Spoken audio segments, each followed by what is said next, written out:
Hello everyone, welcome back to my channel. Friends, ನಾನು ಇವಾಗ ಎಲ್ರಿಗೂ ಗೌರಿ ಗಣೇಶ ಹಬ್ಬದ ಹಾರ್ದಿಕ ಶುಭಾಶಯಗಳು. ಗಣೇಶ ವಿಘ್ನ ನಿವಾರಕ ಅಂತ ಹೇಳ್ತಾರೆ. ಎಲ್ರಿಗೂ ಗಣೇಶ ಎಲ್ಲರೂ ಏನೇನು ಕೇಳ್ಕೊತಿರೋ ಗಣೇಶ ಎಲ್ರಿಗೂ ಅದನ್ನು ಕೊಟ್ಟು ಎಲ್ಲರೂ ಹ್ಯಾಪಿಯಾಗಿರಿ ಅಂತ ಕೇಳ್ಕೊತ ಇವತ್ತಿನ ಈ ವ್ಲಾಗ್ನ ಸ್ಟಾರ್ಟ್ ಮಾಡ್ತಾಯಿದ್ದೀನಿ. ನಾನಂತೂ ಈಗ ಹೊಸ ಸೀರೆ ಉಟ್ಕೊಂಡು ರೆಡಿಯಾಗಿದ್ದೀನಿ. ಹಬ್ಬ ಅಂದರೆ ಹೆಣ್ಮಕ್ಳಿಗೆ ಫಸ್ಟ್ ಏನಪ್ಪ ಅಂತಂದರೆ ನೀಟಾಗಿ ರೆಡಿ ಆಗೋದು. ಏನೇ ಕೆಲಸ ಇದ್ದರೂ ಎಷ್ಟೇ ಕೆಲಸ ಇದ್ದರೂ ನಮಗೆ ನಾವು ಸ್ವಲ್ಪ ಟೈಮ್ ಕೊಟ್ಟು ರೆಡಿ ಆಗೋದು ಅಂದರೆ ಸ್ವಲ್ಪ ಹಬ್ಬಗಳಲ್ಲಿ ಅಂತಲೇ ಹೇಳ್ಬೋದು. ಸೊ ನೋಡ್ತಾ ಇರ್ಬೋದು, ಇದು ವರಮಹಾಲಕ್ಷ್ಮಿದು. ನಾನು ಯಾವಾಗಲೂ ಅಷ್ಟೇ ವರಮಹಾಲಕ್ಷ್ಮಿನಲ್ಲಿ ಲಕ್ಷ್ಮಿಗೆ ಯಾವ ಸೀರೆ ಉಡ್ಸಿರ್ತೀನೋ ಆ ಸೀರೆನ ನಾನು ಗೌರಿ ಹಬ್ಬಕ್ಕೆ ಕೊಡ್ತೀನಿ. ಇದು ಮೊದಲಿಂದನೂ ಹಾಗೆ ಬಂದಿದ್ದು. ಯಾವುದೇ ಸೀರೆ ಇದ್ದರೂ ಎಷ್ಟೇ ಸೀರೆ ಇದ್ದರೂ ನಾನು ಗಣೇಶ ಹಬ್ಬದ ದಿನ ವರಮಹಾಲಕ್ಷ್ಮಿಗೆ ಯಾವ್ದು ಉಡ್ಸಿರ್ತೀನೋ ಅದನ್ನೇ ಉಟ್ಕೊಳ್ಳೋದು. ನೋಡಿ ಹೇಗೆ ಕಾಣಿಸ್ತಿದೆ ಅಂತ, ಚೆನ್ನಾಗಿದೆಯಾ ಅಂತ ಹೇಳಿ. ಮತ್ತು ಇನ್ನೊಂದೇನಪ್ಪ ಅಂದರೆ ಈ ಸೀರೆ ತುಂಬ ಚೆನ್ನಾಗಿ ಕೂತ್ಕೊಳ್ಳುತ್ತೆ. ಹೇಳ್ದಾಗ ಕೇಳ್ತಿದೆ, ಒಂದು ಸತಿ ಡ್ರೈಪ್ ಮಾಡಿದ್ರೆ ಸಾಕು ಅಷ್ಟು ನೀಟಾಗಿ ಕೂರ್ತಿದೆ. ಮಾತ್ರ ಅದೊಂದು ತುಂಬ ಇಷ್ಟ ಆಯಿತು, ಚೆನ್ನಾಗಿ. ಮತ್ತು ಈ ವ್ಲಾಗ್ನ ಈಗ ಹೆಂಗನಪ್ಪ ಅಂತಂದರೆ, ಲಾಸ್ಟ್ ಟೈಮು ತುಂಬ ಜನ ಕೇಳ್ತಾಯಿದ್ರಿ ಅಕ್ಕ ಗೋಲ್ಡ್ ಕಲೆಕ್ಷನ್ಸ್ ತೋರಿಸಿ ಅಂತ ಹೇಳಿ. ಬಟ್ ನಾನು ಜಾಸ್ತಿ ಗೋಲ್ಡ್ನೆಲ್ಲ ಮನೇಲಿ ಇಟ್ಕೊಳ್ಳಲ್ಲ. ಆಲ್ಮೋಸ್ಟ್ ಎಲ್ಲ ಲಾಕರಲ್ಲಿ ಇಟ್ಬಿಟ್ಟಿರ್ತೀವಿ ಬ್ಯಾಂಕಲ್ಲಿ. ಯಾಕಂದರೆ ಅಲ್ಲಿ ಓಡಾಡ್ತಿರ್ತೀವಿ ಅಲ್ವ, ಯಾಕೆ ಬೇಕು ಅಂತ ಹೇಳಿ. ಯಾವುದಾದ್ರೂ ಫಂಕ್ಷನ್ಸ್ ಏನಾದರೂ ಇದ್ದರೆ ನಾನು ತೊಗೊಂಡು ಬಂದು ಇಟ್ಕೊಂಡಿರ್ತೀನಿ. ಫಂಕ್ಷನ್ಸ್ ಒಂದು 2 ಡೇಸ್ ಅಂತ ತೊಗೊಂಡು ಬರ್ತೀನಿ, ಮತ್ತೆ ತೊಗೊಂಡೋಗಿ ಲಾಕರಲ್ಲಿ ಇಟ್ಬಿಡ್ತೀನಿ. ಆದ್ದರಿಂದ ಎಲ್ಲ ಒಡವೆಗಳು ಒಂದೇ ಸತಿ ತರೋಕ್ಕಾಗಲ್ಲ. ನಾನು ಯಾವಾಗಾದರೂ ಹಾಕೊತಾ ಇರ್ತೀನಲ್ವ, ಅದನ್ನು ತಂದಾಗ ಅದನ್ನು ಹಾಗೆ ತೋರಿಸ್ತಾ ಇರ್ತೀನಿ. ಅದಕ್ಕೋಸ್ಕರ ನೀವು ನನ್ನ ವ್ಲಾಗ್ನ ನೋಡ್ತಾ ಇದ್ದರೆ ಗೊತ್ತಿರುತ್ತೆ ಯಾವುದಾದಿರುತ್ತೆ ಅಂತ. ನಾನು ಆವಾಗವಾಗ ತೋರಿಸ್ತಾ ಇರ್ತೀನಿ. ಇವತ್ತು ಹೊಸದು ಹಾಕೊಳ್ಳೋಣ ಅಂತ ಹೇಳಿ ಲಕ್ಷ್ಮಿಗೆ ಹಾಕೋಕ್ಕೂ ಮುಂಚೆ ಹಾಕೋದು ಬೇಡ ಅಂತ ಹೇಳಿ ಹಾಕಿರಲಿಲ್ಲ. ಲಕ್ಷ್ಮಿಗೆ ಹಾಕಿದ್ಮೇಲೆ ಜಸ್ಟ್ ಅವಾಗ ತೆಗಿತಿರ್ತೀವಲ್ವ ಲಕ್ಷ್ಮಿನ, ಆವಾಗ ಮಾತ್ರ ಒಂದು ಸತಿ ಸುಮ್ಮನೆ ಹಾಗೆ ಹಾಕಿ ಇಟ್ಬಿಟ್ಟಿದ್ದೆ. ಎಲ್ಲೂ ಕೂಡ ಹೊರಗಡೆ ಹಾಕ್ಕೊಂಡು ಹೋಗಿಲ್ಲ. ಇವತ್ತು ಹೇಗಿದ್ರು ದೇವಸ್ಥಾನಕ್ಕೆ ಹೋಗ್ತೀವಿ, ಹಬ್ಬ ಬೇರೆ ಇರೋದ್ರಿಂದ ಇವತ್ತೇ ಹಾಕೊಳ್ಳೋಣ ಅಂತ ಹೇಳಿ ಯಾವಾಗಲೂ ಹಾಗೆ ಮಾಡೋದು ನಾನು. ಅದಕ್ಕೆ ಇವತ್ತು ಹಾಕೊಳ್ಳೋಣ ಅಂತ ಹೇಳಿ ನೋಡಿ. ಅದಕ್ಕೆ ಅದು ಆ ಕಾಸನ್ ಸರದಲ್ಲಿ ಯಾವುದೇ ರೂಬಿ ಏನೂ ಇಲ್ಲ ಅಲ್ವಾ, ಅದಕ್ಕೋಸ್ಕರ ಈ ಓಲೆನ ಮ್ಯಾಚ್ ಮಾಡಿದ್ದೀನಿ ಈಗ ಸದ್ಯಕ್ಕೆ. ಯಾಕೆ ಅಂದರೆ ಇದರಲ್ಲಿ ಯಾವುದು ಸ್ಟೋನ್ಸ್ ಇಲ್ಲಿರೋದ್ರಿಂದ ಆ ಸ್ಟೋನ್ಗಳ್ದು ಹಾಕೊಂಡ್ರೆ ಅಷ್ಟು ಮ್ಯಾಚ್ ಆಗೋದಿಲ್ಲ. ಹಾಗೆ ಈ ಬ್ಯಾಂಗಲ್ ಕೂಡ ಅಷ್ಟೇ ಲಕ್ಷ್ಮಿ ಹಬ್ಬದಲ್ಲಿ ಸ್ಯಾರಿ ಮ್ಯಾಚಿಂಗೇ ಹಾಕ್ತೀನಿ ಲಕ್ಷ್ಮಿಗೆ. ಯಾಕಂದರೆ ನೆಕ್ಸ್ಟ್ ಲಕ್ಷ್ಮಿಗೆ ಹಾಕಿದ್ಮೇಲೆ ಅದನ್ನು ನಾನೇ ಹಾಕೊಳ್ಳೋದ್ರಿಂದ ಹಬ್ಬಕ್ಕೆ ಬಳೆ ಕೂಡ ಆಗುತ್ತೆ ಅಂತ ಹೇಳಿ ಯಾವಾಗಲೂ ಇದೇ ರೀತಿ ಕೈ ತುಂಬ ಬಳೆ ಹಾಕ್ಕೊಂಡಿರ್ಬೇಕು, ಚೆನ್ನಾಗಿ ಕಾಣಿಸುತ್ತೆ ಅಲ್ವಾ ಹೆಣ್ಮಕ್ಳಿಗೆ. ಬಟ್ ಈಗ ಹಾಕೋದೇ ಇಲ್ಲ, ಯಾವಾಗಲೂ ಜಸ್ಟ್ ಒಂದೊಂದು ಬಳೆ ಹಾಕ್ತಾರೆ, ಇಲ್ಲಾಂದರೆ ಕೆಲವೊಬ್ರು ಹಾಕೋಕ್ಕೆ ಹೋಗೋದಿಲ್ಲ. ಬಟ್ ಕೈ ತುಂಬ ಬಳೆ ಇದ್ದರೆ ಹೆಣ್ಮಕ್ಳಿಗೆ ಚೆನ್ನಾಗಿ ಕಾಣಿಸುತ್ತೆ. ಆಮೇಲೆ ತುಂಬ ಜನ ನನಗೆ ಕಮೆಂಟ್ ಮಾಡಿದ್ರಿ ಹಾರ ತುಂಬ ಚೆನ್ನಾಗಿದೆ ಅಕ್ಕ ಅಂತ. ತುಂಬ ಥ್ಯಾಂಕ್ಸ್ ಎಲ್ಲರೂ ಇಷ್ಟಪಟ್ಟಿದ್ದಕ್ಕೆ.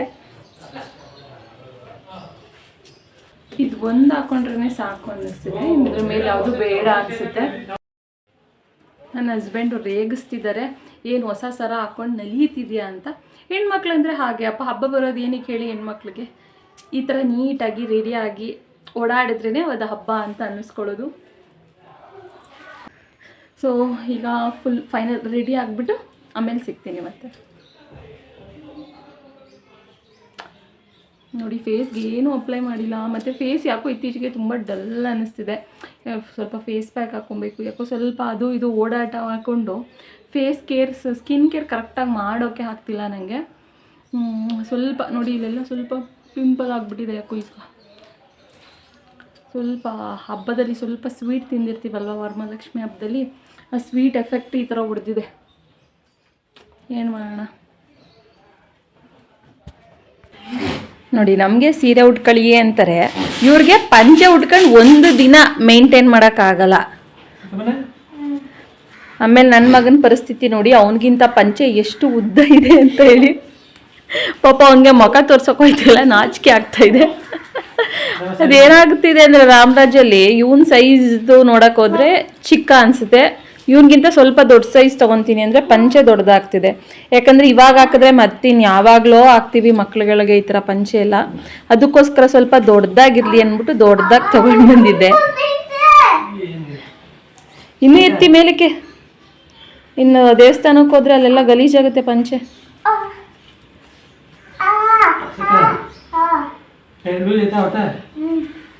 जो सीखता है जो ಓ ನನ್ನ ಮಗಂಗೆ ಜೋಬ್ ಬೇರೆ ಇದೆಯಾ? ಎರಡೆರಡು ಏಕೆ? ದುಡ್ಡು ಇಟ್ಕೊಳಕ್ಕೆ. ಎಷ್ಟಿಟ್ಟಿದ್ದೀರಾ? 0. ಅಯ್ಯೋ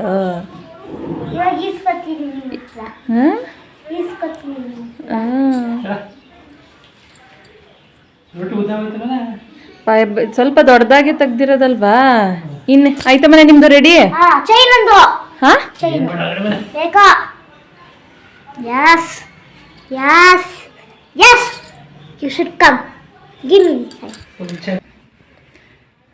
ನೋಡಿ ನಮ್ಮ ಕಾಲದಲ್ಲಿ ನಮ್ಮ ಅಪ್ಪ ಅಮ್ಮ ಚೈನ್ ಕೊಡ್ತಿದ್ರ, ನಿಜವಾಗ್ಲೂ ಇವ್ರ ಕಾಲದಲ್ಲಿ ಈಗಲೇ ಚೈನ್ ಬೇಕು ಇವನ್ಗೆ. ನೀವು ದೊಡ್ಡವರಾಗಿ ನೀವು ಸಂಪಾದನೆ ಮಾಡಿ ನೀವು ತಗೊಂಡು ಹಾಕಬೇಕು. ಹಂಗಾರೆ ಕೆಲ್ಸಕ್ಕೆ ಹೋಗು. ಏಕೆ? ನೋಡಿ ನನ್ನ ಮಗನ ಔಟ್ಫಿಟ್ ಹೇಗಿದೆ ಅಂತ. ಸ್ವಲ್ಪ ದೊಡ್ಡದಾಗ್ಬಿಟ್ಟಿದೆ ಶರ್ಟು, ನೋಡಿ ಎಲ್ಲಿ ತನಕ ಬಂದಿದೆ ಅಂತ. ಸ್ವಲ್ಪ ದೊಡ್ಡದಾಗ್ಬಿಟ್ಟಿದೆ, ಬಟ್ ಪರವಾಗಿಲ್ಲ, ಚೆನ್ನಾಗಿ ಕಾಣಿಸ್ತಿದ್ದಾನಲ್ವ ನನ್ನ ಮಗ. ರಾಜನ್ ಥರ ಅಲ್ಲವನೇ? ರಾಜನ್ ಥರ ಕಾಣಿಸ್ತಾ ಇದ್ದೀರಲ್ಲ. ನಾನು ಇಷ್ಟೋ ತನಕ ಮೇಕಪ್ ಮಾಡ್ಕೊಳ್ಳಲ್ಲ ಕನ್ನಡಿ ಮುಂದೆ. ಸ್ನಾನ ಮಾಡ್ಕೊಂಡು ರೆಡಿ ಆಗಿದೆ, 2 ಅವರ್ ಆಗೈತೆ. ಈಗ ರೆಡಿ ಕೂತೋಣ.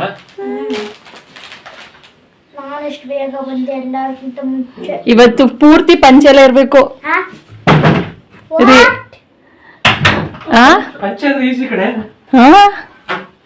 ಏನು ಈಸಿ ಆಯ್ತು, ಇರಿ ನೋಡೋಣ ಸಂಜೆ ತನಕ. ಹಾಗೆ ನಾನು ಈ ಸತಿ ಈ ಗಣಪತಿನೂ ತಂದಿದ್ದಲ್ವ, ಹಿತ್ತಾಳೆ ಗಣಪತಿ. ಇವತ್ತು ಹೇಗೆ ಇದ್ದರೂ ಗಣಪತಿ ಹಬ್ಬ ಅಲ್ವಾ. ಇದು ಕೂಡ ಏನೇ ಶೋ ಪೀಸ್ ಆದ್ರೂ ಕೂಡ ಗಣೇಶನೇ ಅಲ್ವಾ. ಆದ್ದರಿಂದ ಇಲ್ಲಿಗೂ ಕೂಡ ನಾನು ಗರಿಕೆ ಇಟ್ಟು ಹೂವು ಹಾಕಿ ಪೂಜೆ ಮಾಡ್ತಿದ್ದೀನಿ ಇವತ್ತು. ನನಗಂತೂ ಈ ಥರ ಪೀಸ್ ತರಬೇಕು ಅಂತ ತುಂಬ ದಿನಗಳಿಂದ ಅಂದ್ಕೊಂಡು ಈ ಸರಿ ಇದನ್ನು ತೊಗೊಂಡು ಬರೋಕ್ಕಾಯಿತು. ಹಾಗೆ ದೇವ್ರ ಮನೆಗೂ ಕೂಡ ಎಲ್ಲ ರೆಡಿ ಮಾಡಿಕೊಟ್ಟೆ. ಇವತ್ತು ಇವ್ರ ಮನೇಲೇ ಇದ್ರಲ್ವ, ಸೊ ಇವರೇ ಪೂಜೆ ಮಾಡಲಿ ಅಂತ. ಮನೆಯಲ್ಲಿ ಏನೇ ಆದ್ರೂ ಗಂಡಸರು ಪೂಜೆ ಮಾಡಬೇಕಂತೆ ಯಾವಾಗಲೂ. ಅದಕ್ಕೋಸ್ಕರ ಇವತ್ತು ನೀವೇ ಇದ್ದೀರಲ್ಲ, ನೀವೇ ಪೂಜೆ ಮಾಡಿ ಅಂತ ಹೇಳಿ ಎಲ್ಲ ರೆಡಿ ಮಾಡಿಕೊಟ್ಟೆ. ರೆಡಿ ಮಾಡಿಕೊಟ್ರೆ ಪೂಜೆ ಮಾಡ್ತಾರೆ ಇವರು. ಅದಕ್ಕೆ ನನ್ನ ಮಗನ ನಿಲ್ಲಿಸಿದ್ದೀನಿ ಗಂಟೆ ಬಾರಿಸೋದಕ್ಕೆ ಅಂತ ಹೇಳಿ. ಮನೆಯಲ್ಲಿ ಹೆಣ್ಮಕ್ಳು ಗಂಟೆ ಬಾರಿಸ್ಬಾರ್ದಂತೆ. ಆದಷ್ಟು ಏನೋ ನಮ್ಮನೇಲಿ ನಾನು ಗಂಟೆ ಬಾರಿಸೋದಿಲ್ಲ. ಇವರೇನಾದರೂ ಪೂಜೆ ಮಾಡಬೇಕಾದ್ರೆ ಅಥವಾ ನನ್ನ ಮಗ ಏನಾದರೂ ಇದ್ದರೆ ಮಾತ್ರ ಗಂಟೆ ಬಾರಿಸ್ತೀವಿ ಮನೆಯಲ್ಲಿ. ಪೂಜೆ ಎಲ್ಲ ಮುಗಿಸ್ಕೊಂಡು ಇವತ್ತು ನಮ್ಮೂರ ಗಣಪತಿ ದೇವಸ್ಥಾನದಲ್ಲಿ ಪೂಜೆ ಮತ್ತು ಅಲ್ಲೇ ಇವತ್ತು ಊಟನೂ ಕೂಡ ಇದೆ. ಆದ್ದರಿಂದ ಅಲ್ಲೇ ಹೋಗೋಣ ತಿಂಡಿಗೆ ಅಂತ ಹೇಳಿ ಅಲ್ಲಿಗೆ ಹೊರಡ್ತಾ ಇದ್ದೀವಿ. ಹೋಗೋಕ್ಕೂ ಮುಂಚೆ ಅಪ್ಪ ಮಕ್ಕಳದು ಸ್ವಲ್ಪ ಫೋಟೋ ಸೆಷನ್ ನಡೀತಿರುತ್ತೆ. ಯಾಕಂದರೆ ನನ್ನ ಮಗ ತುಂಬ ಸ್ವೆಟ್ ಆಗೋದ್ರಿಂದ ಈ ಥರ ಹಾಕಿದ ತಕ್ಷಣ ಆಮೇಲೆ ಮಕ್ಳುಗಳು ಬೇಗ ಬಟ್ಟೆಗಳು ನೀಟಾಗಿ ಇಟ್ಕೊಳ್ಳೋದಿಲ್ಲ ಅಲ್ವಾ. ಆದ್ದರಿಂದ ರೆಡಿ ಆದಾಗಲೇ ಫೋಟೋ ತೊಗೊಂಡ್ಬಿಟ್ರೆ ಸರಿ ಅಂತ ಹೇಳಿ ಅವರ ಅಪ್ಪ ಮಕ್ಳದ್ದು ಒಂದು ಸ್ವಲ್ಪ ಫೋಟೋ ಸೆಷನ್ ನಡೀತಾ ಇದೆ. ಜೊತೆಗೆ ನಾನು ಸ್ವಲ್ಪ ಮಾಡ್ಕೊಂಡ್ವಿ. ಇದೆಲ್ಲ ಮುಗಿಸ್ಕೊಂಡು ದೇವಸ್ಥಾನಕ್ಕೆ ಹೊರಟ್ವಿ. ಇವತ್ತಂತೂ ಯಾವುದೇ ಗಣಪತಿ ದೇವಸ್ಥಾನಕ್ಕೆ ಹೋದರೂ ಆಲ್ಮೋಸ್ಟ್ ರಶ್ ಇದ್ದೇ ಇರುತ್ತೆ. ಇಲ್ಲೂ ಅಷ್ಟೇ ರಶ್ ತುಂಬಾ ಇತ್ತು ಅಂತ ಅನ್ಬೋದು. ಮತ್ತು ಊಟ ಕೂಡ ಇದ್ದಿದ್ದರಿಂದ ಜನ ಸ್ವಲ್ಪ ಜಾಸ್ತಿನೇ ಇದ್ದರು. ಆಮೇಲೆ ಇಲ್ಲಿ ಊಟದಲ್ಲೂ ಅಷ್ಟೇ ನಿಮಗೆ ಪೂಜೆನಲ್ಲೂ ಅಷ್ಟೇ ತುಂಬ ಚೆನ್ನಾಗಿರುತ್ತೆ. ಅಲಂಕಾರ ನೋಡಿ ದೇವ್ರದ್ದು ಎಷ್ಟು ಚೆನ್ನಾಗಿದೆ ಅಂತ. ತುಂಬ ಚೆನ್ನಾಗಿ ದರ್ಶನ ಆಯಿತು, ತುಂಬ ಚೆನ್ನಾಗಿ ಪೂಜೆನೂ ಆಯಿತು. ಪೂಜೆ ಎಲ್ಲ ಮುಗಿಸ್ಕೊಂಡು ಊಟಕ್ಕೆ ಕೂತ್ವಿ. ಸ್ವಲ್ಪ ಮಳೆ ಸ್ಟಾರ್ಟ್ ಆಗಿತ್ತು ಬೆಳಗ್ಗೆನೇ. ಯಾಕೋ ಮೈಸೂರಲ್ಲಿ ಇವತ್ತು ನಾವು ಆಗೋಪ್ಪ ಬೇಡ, ಸ್ವಲ್ಪ ಜನಗಳು ಊಟ ಮಾಡೋ ತನಕ ಮಳೆ ಬರದೇ ಇದ್ದರೆ ಸಾಕು ಅಂತ ಅನ್ಕೊತಾ ಇದ್ವಿ. ಏನಾಯ್ತು ಮನೆ ನಿನ್ನ ಸ್ಥಿತಿ? ಹೆವಿ ಮಳೆ ಕಾಣಿಸ್ತಾ ಇದೆ ಇಲ್ಲಿ ನೋಡಿ, ಎಷ್ಟು ಮಳೆ ಬರ್ತಿದೆ ಅಂತ.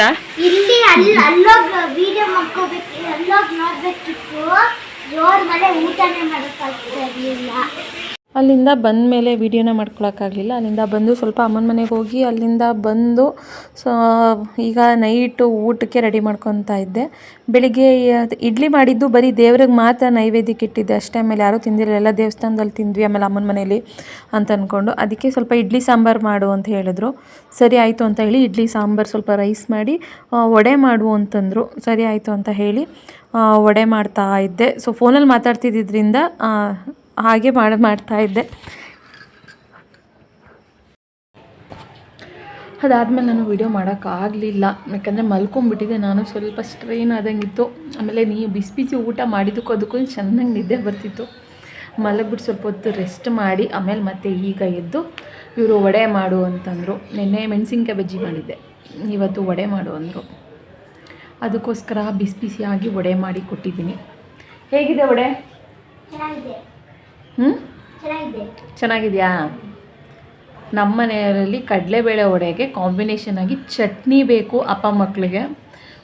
ಇಲ್ಲ ಬಟ್ ನನಗೂ ಅಯ್ಯೋ ಚಟ್ನಿನಾ ಅಂತ ಅಂದ್ಕೊತಿದ್ದೆ, ಬಟ್ ಕಾಂಬಿನೇಷನ್ ತುಂಬ ಚೆನ್ನಾಗಿರುತ್ತೆ. ಈಗ ನಾನು ಕೂಡ ಕಡಲೆಬೇಳೆ ಚಟ್ನಿಗೆ ವಡೆ ಬೇಕು ಅನ್ನೋ ಥರ ಆಗ್ಬಿಟ್ಟಿದೆ. ಈಗ ಯಾರ್ಯಾರು ಈ ಥರ ಕಡಲೆಬೇಳೆ ವಡೆಗೆ ಚಟ್ನಿ ಹಚ್ಕೊಂಡು ತಿಂತೀರಾ ಅಂತ ಕಮೆಂಟ್ ಮಾಡಿ, ಅವಾಗ ನಂಗೆ ಗೊತ್ತಾಗುತ್ತೆ ಯಾರ್ಯಾರು ಈ ಥರ, ಅಥವಾ ನಾವು ಮಾತ್ರ ವಿಯರ್ಡಾಗಿ ತಿಂತಿದ್ದೀವ ಅಥವಾ ತಿನ್ನೋರು ಇದ್ದಾರಾ ಅಂತ ಹೇಳಿ. ನಮ್ಮ ಮನೆಯವ್ರಿಗಂತೂ ಎಲ್ಲದಕ್ಕೂ ಚಟ್ನಿ ಬೇಕು ಅಲ್ವೇನ್ರಿ?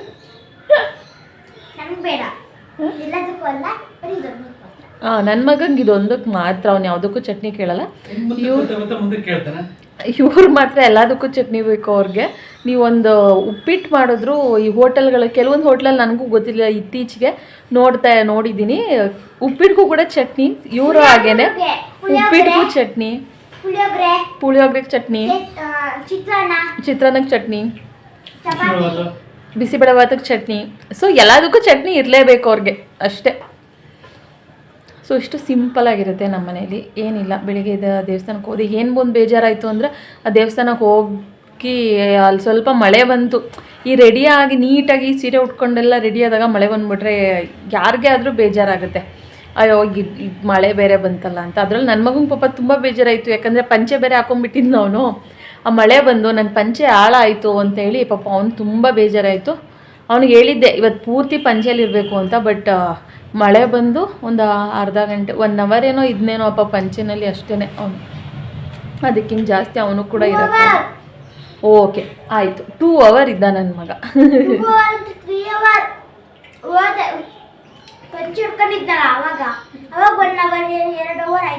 ಏನಿಲ್ಲ 10 ಗಂಟೆಗೆ ಪಂಚೆ ಉಟ್ಕೊಂಡಿದ್ದ, ಒಂದು 12-12ವರೆಗೆ ಪಂಚೆ ಬಿಚ್ಚಾಕ್ತ ಅಷ್ಟೇ ಆಗಿರೋದು.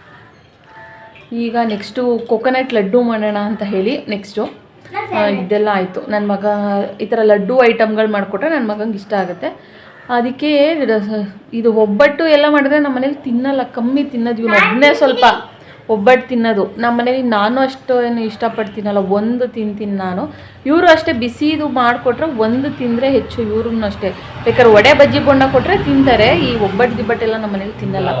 ಅದಕ್ಕೋಸ್ಕರ ಲಡ್ಡು ಮಾಡಿಬಿಟ್ರೆ ಇವನಿಗೆ ಡೈಲಿ ಒಂದೊಂದು ಸ್ವಲ್ಪ ಡ್ರೈ ಫ್ರೂಟ್ಸ್ ಎಲ್ಲ ಹಾಕ್ಬಿಟ್ಟು ಒಂದೊಂದು ಕೊಟ್ಟರೆ ಇವ್ನು ತಿನ್ಕೊತಾನೆ. ನಾವು ಕೂಡ ಆಗ ಒಂದೊಂದು ಡ್ರೈ ಫ್ರೂಟ್ಸ್ ತಿಂದರೆ ಡೈಲಿ ಎನರ್ಜಿ ಸಿಗುತ್ತೆ, ಡ್ರೈ ಫ್ರೂಟ್ಸು ತಿಂದಾಗ ಆಗುತ್ತೆ. ಅದಕ್ಕೋಸ್ಕರ ಈಗ ಹೋಗಿ ನೆಕ್ಸ್ಟು ಡ್ರೈ ಫ್ರೂಟ್ಸ್ ಲಡ್ಡು ಮಾಡಬೇಕು. ನಾನು ಹೇಗೆ ಮಾಡ್ತೀನಿ ಅನ್ನೋದನ್ನು ನಿಮ್ಮ ಜೊತೆನೂ ಕೂಡ ಶೇರ್ ಮಾಡ್ಕೊತೀನಿ. ಯಾರಿಗಾದ್ರೂ ಇಷ್ಟ ಆದರೆ ಬೇಕಿದ್ರೆ ಮನೆಯಲ್ಲಿ ಟ್ರೈ ಮಾಡ್ಬೋದು, ಚೆನ್ನಾಗಿರುತ್ತೆ ಅದು ಅಂತ ಹೇಳ್ತಾ ಬನ್ನಿ ನೆಕ್ಸ್ಟ್ ನೋಡೋಣ. ಈಗ ನಾನು ಕೋಕೋನಟ್ ಲಡ್ಡು ಮಾಡ್ಕೊಳ್ಳೋದಕ್ಕೆ ಫಸ್ಟು ಫ್ರೈಯಿಂಗ್ ಪ್ಯಾನಲ್ಲಿ ಮೀಡಿಯಮ್ ಫ್ಲೇಮ್ನಲ್ಲಿ ಕಡಲೆಕಾಯಿ ಬೀಜನ ಹುರ್ಕೊಂಡು ಎತ್ತಿಟ್ಕೊತಾ ಇದ್ದೀನಿ. ಅದು ಸ್ಟಾರ್ಟಿಂಗ್ ಹುರಿಯೋ ಕ್ಲಿಪ್ಸ್ ಮೇಲೂ ಮಿಸ್ ಆಗಿಬಿಟ್ಟಿದೆ, ಸಾರಿ. ಇನ್ನೇನಿಲ್ಲ, ಜಸ್ಟ್ ಅದು ಸ್ವಲ್ಪ ಎಲ್ಲ ಕ್ರಿಸ್ಪಿ ಆಗೋ ತನಕ ನೀಟಾಗಿ ಫ್ರೈ ಮಾಡಿಕೊಂಡು ಎತ್ತಿಟ್ಕೊಂಡ್ರೆ ಆಗೋಗುತ್ತೆ. ಅದು ಸ್ವಲ್ಪ ಆರಕ್ಕೆ ಇಟ್ಕೊಳ್ಳೋಣ. ಅದು ಸ್ವಲ್ಪ ಬಿಸಿ ಇದೆಲ್ಲ, ಬಿಸಿನಲ್ಲಿ ಇದು ಮಾಡೋಕ್ಕಾಗಲ್ಲ, ಸಿಪ್ಪೆ ತೆಗಿಯೋಕ್ಕಾಗಲ್ಲ. ಆಮೇಲೆ ಸ್ವಲ್ಪ ಈಗ ಇದು ಮಾಡಿದ್ರೆ ಅದು ಸ್ವಲ್ಪ ಕಚ ಕಚ ಅನ್ನುತ್ತೆ, ಹಸಿ ಹಸಿ ಇರುತ್ತೆ ಒಳಗಡೆ. ಆದ್ದರಿಂದ ಸ್ವಲ್ಪ ಆರಕ್ಕೆ ಇಟ್ಕೊಂಡಿದ್ದೀನಿ. ಈಗ ಅದೇ ಫ್ರೈಯಿಂಗ್ ಪ್ಯಾನ್ಗೆ ಒಂದು 2 ಟೇಬಲ್ ಸ್ಪೂನ್ ಆಗುವಷ್ಟು ತುಪ್ಪನ ಹಾಕ್ಕೊತಾ ಇದ್ದೀನಿ. ಈ ಐಟಮ್ಗೆ ಇಷ್ಟು ತುಪ್ಪ ಸಾಕಾಗುತ್ತೆ, ಜಾಸ್ತಿ ಹಾಕೋದೇನು ಬೇಡ. ಯಾಕಂದರೆ ಈ ಡ್ರೈ ಫ್ರೂಟ್ಸ್ಗಳು ಹಾಕೋದ್ರಿಂದ ಡ್ರೈ ಫ್ರೂಟ್ಸಲ್ಲೂ ಸ್ವಲ್ಪ ಎಣ್ಣೆ ಅಂಶ ಇದ್ದೇ ಇರುತ್ತೆ. ಅದು ಕೂಡ ನಾವು ಫ್ರೈ ಮಾಡ್ತಾ ಎಣ್ಣೆ ಎಲ್ಲ ಅಂಶ ಎಲ್ಲ ಬಿಟ್ಕೊಳ್ಳೋದ್ರಿಂದ ಈ ರೆಸಿಪಿಗೆ ಆದಷ್ಟು ತುಪ್ಪ ಏನು ಜಾಸ್ತಿ ಬೇಕಾಗೋದಿಲ್ಲ. ನಾನಿಲ್ಲಿ ಬಾದಾಮಿ, ಗೋಡಂಬಿ, ಪಿಸ್ತಾನ ಫುಲ್ಲು ಸಣ್ಣದಾಗಿ ಕಟ್ ಮಾಡಿ ಇಟ್ಕೊಂಡಿದ್ದೀನಿ. ನೀವು ಬೇಕಿದ್ದರೆ ಇದ್ರ ಜೊತೆಗೆ ಕುಂಬಳಕಾಯಿ ಬೀಜ ಮತ್ತು ಸೂರ್ಯಕಾಂತಿ ಬೀಜ ಇವುಗಳನ್ನೆಲ್ಲ ಆ್ಯಡ್ ಮಾಡ್ಬೋದು. ಬಟ್ ನನ್ನ ಮಗ ಅದನ್ನು ಅಷ್ಟು ಇಷ್ಟಪಡ್ತೀನಲ್ಲ, ಅದಕ್ಕೆ ಅವ್ನಿಗೆ ಅದನ್ನು ಮಿಲ್ಕ್ ಶೇಕಾಗಿ ಹಾಕ್ಕೊಟ್ಬಿಡ್ತೀನಿ. ಇವುಗಳಾದರೆ ಸ್ವಲ್ಪ ಬಾಯಿಗೆ ಸಿಕ್ಕಿದ್ರು ಇತ್ತೀಚೆಗೆ ತಿಂತಿದ್ದಾನೆ. ಅದಕ್ಕೋಸ್ಕರ ಈ ಥರನೂ ಕೂಡ ಕೊಡೋಣ, ಸ್ವಲ್ಪ ಅಗದು ತಿನ್ನಲಿ ಅಂತ ಹೇಳಿ ಇವಾಗ ಈ ಥರ ಮಾಡಿಕೊಡ್ತಾಯಿದ್ದೀನಿ. ಫಸ್ಟು ನಾನಿಲ್ಲಿ ಬಾದಾಮಿನ ಹಾಕ್ಕೊಂಡು ತುಪ್ಪದಲ್ಲಿ ಸ್ವಲ್ಪ ಫ್ರೈ ಮಾಡಿಕೊಂಡು ಆಮೇಲೆ ನಾನು ಗೋಡಂಬಿ ಪಿಸ್ತಾನ ಸೇರಿಸ್ಕೊತೀನಿ. ಯಾಕಂದರೆ ಬಾದಾಮಿ ಸ್ವಲ್ಪ ಲೇಟು ಫ್ರೈ ಆಗೋದು. ಮತ್ತು ಇನ್ನೊಂದೇನು, ಇದನ್ನೆಲ್ಲ ಫ್ರೈ ಮಾಡಬೇಕಾದ್ರೆ ಆದಷ್ಟು ನೀವು ಸ್ವಲ್ಪ ಮೀಡಿಯಮ್ ಫ್ಲೇಮ್ನಲ್ಲೇ ಇಟ್ಕೊಂಡು ಫ್ರೈ ಮಾಡ್ಕೊಳ್ಳಿ, ಯಾಕಂದರೆ ಒಳಗಡೆ ಬೆಂದಿರಲ್ಲ, ಇಲ್ಲಾಂದರೆ ತುಂಬ ಬೇಗ ಸೀದೋಗುತ್ತೆ ಅನ್ನೋ ಥರ ಅನಿಸುತ್ತೆ. ಅದಕ್ಕೋಸ್ಕರ ಇದು ಸ್ವಲ್ಪ ಫ್ರೈ ಆದಮೇಲೆ ನಾವೀಗ ಕಟ್ ಮಾಡ್ಕೊಂಡಿರೋಂಥ ಗೋಡಂಬಿ ಮತ್ತು ಪಿಸ್ತಾನ ಸೇರಿಸ್ಕೊತಾ ಇದ್ದೀನಿ. ಇದಿಷ್ಟನ್ನು ಹಾಕ್ಕೊಂಡು ಚೆನ್ನಾಗಿ ಫ್ರೈ ಮಾಡ್ಕೊಳ್ಳಿ. ನೋಡಿ, ಇದೆಲ್ಲ ಫ್ರೈ ಆದಮೇಲೆ ಕೊನೆಯಲ್ಲಿ ನಾನು ದ್ರಾಕ್ಷಿನ ಆ್ಯಡ್ ಮಾಡ್ಕೊತಾ ಇದ್ದೀನಿ. ನಾನು ಸ್ವಲ್ಪ ದ್ರಾಕ್ಷಿ ಕಮ್ಮಿನೇ ಹಾಕ್ಕೊತಾ ಇದ್ದೀನಿ, ಅಷ್ಟು ಬಾಯಿಗೆ ಸಿಕ್ಕಿದ್ರೆ ಇಷ್ಟಪಡೋದಿಲ್ಲ ನಮ್ಮ ಮನೆಯಲ್ಲಿ ದ್ರಾಕ್ಷಿನ. ಹಾಗೆ ತಿಂತಾರೆ, ಈ ಥರ ಫ್ರೈ ಮಾಡಿದರೆ ಸ್ವಲ್ಪ ಕಮ್ಮಿ ತಿನ್ನೋದು, ಅದರಿಂದ ಸ್ವಲ್ಪ ಹಾಕ್ಕೊಂಡಿದ್ದೀನಿ. ನಿಮ್ಗೆ ಸ್ವಲ್ಪ ಇಷ್ಟ ಇದ್ದರೆ ಇನ್ನೊಂದು ಸ್ವಲ್ಪ ಜಾಸ್ತಿನೇ ದ್ರಾಕ್ಷಿನ ಸೇರಿಸ್ಕೊಬೋದು.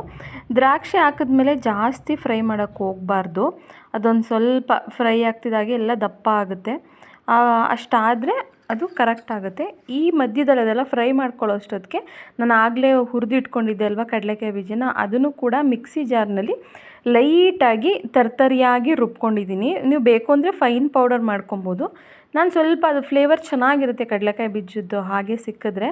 ಅದ್ರಲ್ಲಿ ಸ್ವಲ್ಪ ಪ್ರೋಟೀನ್ ಕೂಡ ಜಾಸ್ತಿ ಇರೋದ್ರಿಂದ ಅದನ್ನು ಹಾಕ್ಕೊಟ್ರೆ ಮಕ್ಳುಗಳಿಗೆ ಹೆಲ್ದಿ ಪ್ರೋಟೀನ್ ಕೊಟ್ಟಾಗುತ್ತೆ ಡೈಲಿ. ಇದನ್ನು ಮಕ್ಕಳಿಗೆ ಡೈಲಿ ಒಂದು ಉಂಡೆ ಕೊಟ್ಟರೆ ಸಾಕಾಗುತ್ತೆ. ಅವತ್ತಿನ ಪ್ರೋಟೀನ್ ಬ್ಯಾಲೆನ್ಸ್ ಮಾಡ್ಬೋದು ಮಕ್ಳುಗಳಲ್ಲಿ. ಯಾಕಂದರೆ ಈ ಮಕ್ಳುಗಳಿಗೆ ಇಷ್ಟನ್ನು ಡೈಲಿ ತಿನ್ನಿಸ್ಬೇಕು ಅಂತಂದರೆ ತುಂಬ ಹಿಂಸೆ. ಈ ಥರ ಮಾಡಿಕೊಟ್ರೆ ತಿಂತಾರೆ. ನೋಡಿ, ಇದೆಲ್ಲ ದ್ರಾಕ್ಷಿ ಎಲ್ಲ ಸ್ವಲ್ಪ ದಪ್ಪ ಆಗಿದೆ ತುಪ್ಪದಲ್ಲಿ. ಇಷ್ಟು ಮಾಡಿಕೊಂಡ್ರೆ ಸಾಕಾಗುತ್ತೆ. ಜಾಸ್ತಿ ಫ್ರೈ ಆದರೆ ಏನಾಗ್ಬಿಡುತ್ತೆ ಅಂದರೆ ಸೀದೋದಾಗುತ್ತೆ. ಈಗ ಅದೇ ಫ್ರೈಯಿಂಗ್ ಪ್ಯಾನ್ಗೆ 1 ಕಪ್ ಅಳತೆ ಅಷ್ಟು ನೀವು ಯಾವ ಕಪ್ಪಲ್ಲಿ ತೊಗೋತೀರಾ ಆ ಕಪ್ಪಲ್ಲಿ ತೊಗೊಳ್ಳಿ. ನಾನಿಲ್ಲಿ 1 ಕಪ್ ಆಗುವಷ್ಟು ಕಾಯಿ ತುರಿನ ತೊಗೊಂಡು ಮಿಕ್ಸಿ ಜಾರ್ನಲ್ಲಿ ಅದನ್ನು ಕೂಡ ಸುಮ್ಮನೆ 1-2 ರೌಂಡ್ ಇದು ಮಾಡಿದ್ದೀನಿ, ಮಿಕ್ಸಿ ಆಡಿಸಿದ್ದೀನಿ.